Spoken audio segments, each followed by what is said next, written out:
Monsieur Luc Michel, vous êtes des géopoliticiens belges spécialisés des questions internationales. Permettez-moi de vous remercier infiniment d'avoir eu la gentillesse d'accorder cet entretien à la radio francophone iranienne. Monsieur Michel, comment expliquez-vous la saisie et le gel des appartements, des comptes et des biens russes en France et en Belgique, si c'est possible? Bah, écoutez, il y a un prétexte et il y a une explication politique qui est derrière ça. Le prétexte, c'est une affaire qui est liée à des procédures ouvertes par des actionnaires minoritaires de la firme Yukos.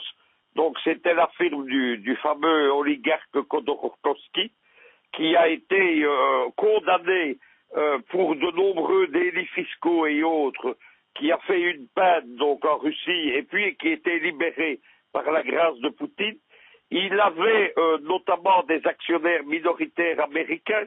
Le clash était intervenu entre Khodorkovsky et l'État russe parce qu'il s'apprêtait à vendre Yukos à la compagnie pétrolière américaine Exxon, ce qui aurait revenu à mettre une part importante du complexe gazier pétrolier russe dans les mains américaines.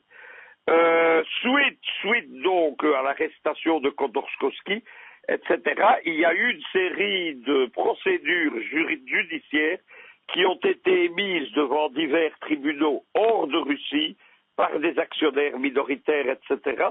Il semble qu'ils ont obtenu une décision et officiellement, donc, c'est l'explication que donne le ministère belge des Affaires étrangères, c'est que les procédures ont été initiées par ces gens et que ce sont des procédures privées menées par des huissiers.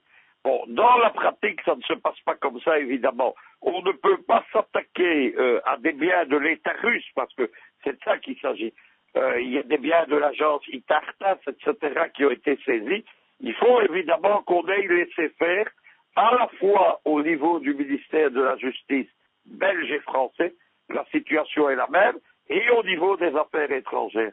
La décision, elle intervient juste après la prolongation des sanctions russes, des sanctions contre la Russie par l'Union européenne.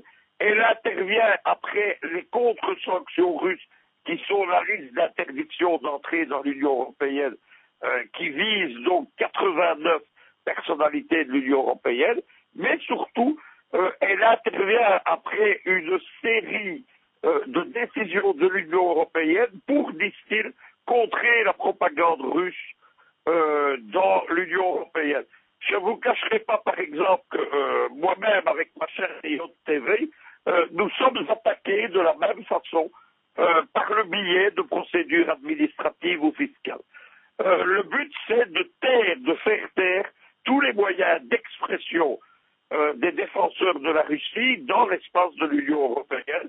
Il y a eu également une réunion qui a été faite par le département d'État américain, donc par Jennifer Pasky, il y a quelques mois, où elle comparait la propagande russe comme un soleil noir, disait-elle, qui obscurcissait l'Europe. On est évidemment devant des mesures qui visent à empêcher le travail de Russia Today, de Rossiya Segodnia, de la radio Sputnik en France, en Belgique. On annonce d'ailleurs les mêmes mesures dans d'autres pays. Pourquoi a-t-on visé spécifiquement la France et la Belgique? Parce que c'est là principalement que ce qui n'est pas de la propagande russe, mais la réfutation de la propagande atlantiste contre la Russie, se fait. Tous les grands médias russes travaillent sur Paris, travaillent sur Bruxelles, capitale de l'Union européenne. Un nombre important de journalistes français ou belges sont dans ce que la presse ici appelle le lobby pro-russe. Bon, moi-même, je suis installé en France et en Belgique. J'ai, lors du référendum de Crimée, dont j'ai organisé la mission de monitoring, j'ai été violemment attaqué par la presse, principalement francophone, mais il y a eu des articles, 2000 articles dans 18 pays européens. J'ai été accusé d'être un des chefs du lobby pro-russe en Europe, et on m'a appelé à ce moment-là l'ami des dictateurs. Les dictateurs, c'est Vladimir Poutine, c'est Bachar el-Assad, c'est certains présidents africains, et c'est aussi votre pays. dont on sait que je suis maintenant l'ami. Et donc, tout ça est une mesure qui vise à limiter la liberté d'expression dans des pays où on ne peut pas le faire légalement. L'Union européenne n'a aucun moyen pour interdire à des journalistes français, belges ou autres, de travailler dans l'Union européenne, évidemment. On n'a pas le moyen d'interdire des médias de l'Union européenne, et donc, on a utilisé un prétexte, et on a utilisé, évidemment, ces ex-actionnaires de Yukos, qui sont des ennemis, évidemment, de la Russie. Toute l'opération de Yukos, le but, c'était de s'emparer, de déstabiliser la Russie et de contrôler sa principale source de revenus. Voilà donc le point sur cette affaire. Il y a des réactions russes déjà qui menacent la Belgique et la France des mêmes mesures. Il y a notamment, il ne faut pas oublier, il n'y a pas que les médias russes, il y a également la confiscation, le blocage, on appelle ça une mise sous séquestre, c'est-à-dire que l'argent n'est pas pris, mais vous ne pouvez plus le retirer ou payer quelque chose. On a mis sous séquestre les comptes de l'ambassade de Russie à Bruxelles. Ça veut dire qu'on ne sait plus payer le personnel, ça veut dire qu'on ne sait plus payer les collaborateurs, ça veut dire que va se poser très vite le fonctionnement de l'ambassade. C'est, honnêtement, c'est un coup de force diplomatique qui est inacceptable et qui ne sera accepté dans le monde, nulle part dans le monde entier. Luc Michel, une dernière question de cette décision est intervenue également à un moment où il y a eu l'ouverture de ce forum économique de Saint-Pétersbourg. Écoutez, on va parler franchement, les Américains, parce que les gens de l'Union européenne, les Français compris, ce sont les domestiques des États-Unis, ils sont alignés totalement diplomatiquement et militairement sur la politique américaine, donc c'est pas eux qui ont choisi ça. Ce sont des mesures qui sont décidées au niveau de l'OTAN, au niveau des États-Unis. Eh bien, ils ont le sens de l'opportunité. Les Américains ont toujours choisi le bon moment pour attaquer. Ça a toujours existé. Ils ont d'excellentes capacités stratégiques. Ils ont surtout des instituts spécialisés qui organisent tout ça d'une façon impeccable. On a évidemment choisi le forum de Saint-Pétersbourg. Au forum de Saint-Pétersbourg, il se passe quelque chose. C'est-à-dire que les participants de l'Union européenne avouent que les sanctions de l'Union européenne contre la Russie sont en train de précipiter une crise économique grave dans l'Union européenne.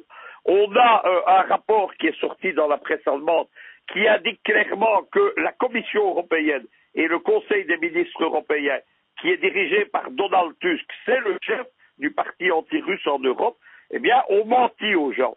Les pertes économiques sont beaucoup plus importantes et donc elles ne sont pas supportables. Au forum de Saint-Pétersbourg, des tas d'analystes, des tas de chefs d'affaires, des tas d'opérateurs économiques, des tas de banquiers disent ça suffit, la Russie est notre partenaire. Il y a notamment un discours qui est tenu des deux côtés, à la fois Union européenne et Russie, expliquant que l'avenir, c'est ce que moi je dis depuis déjà du temps de l'Union soviétique, c'est-à-dire que l'avenir du continent européen, c'est l'union entre l'Europe occidentale et aujourd'hui l'espace économique eurasiatique, mais avant donc tout ce qui était l'espace soviétique, eh bien, c'est dit ouvertement, c'est dit par des chefs d'affaires, c'est dit par des gens qui ne font pas de politique, et donc il s'agit pour les milieux atlantistes et les Américains de mettre un terme immédiatement à tout cela. Comment le faire? Une part, c'est en provoquant une nouvelle crise entre l'Union européenne et la Russie, qui va aboutir cette fois-ci à des sanctions diplomatiques russes. Les Russes ne peuvent pas évidemment accepter ce qui se passe.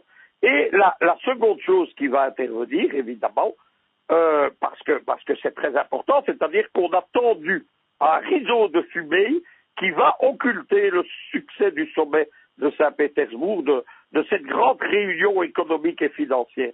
Elle est tout à fait occultée, puisque vous allez voir que dans les jours qui vont venir, on ne va plus parler de ce sommet, on ne va plus parler de son succès, on ne va plus parler de ce qui marche bien, parce que il y a encore des choses qui marchent bien entre l'Union européenne et la Russie. On va parler évidemment de la guerre diplomatique. Il y a une dernière chose qu'il faut savoir, c'est qu'il s'agit aussi pour les Américains d'empêcher une solution à l'affaire des Mistral.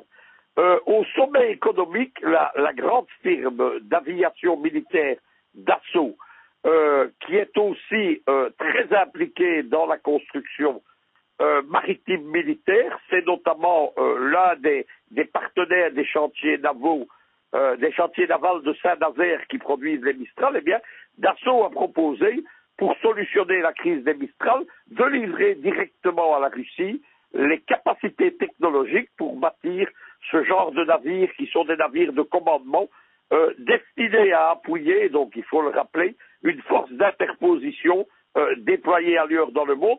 C'est la grande peur des Américains, c'est qu'il y ait une force d'interposition russe capable d'intervenir lors d'agressions occidentales, et c'est l'un des grands projets. Il y a un projet aussi de super porteur militaire capable de déployer en 7 heures 400 tanks et une brigade mécanisée avec 10 000 hommes.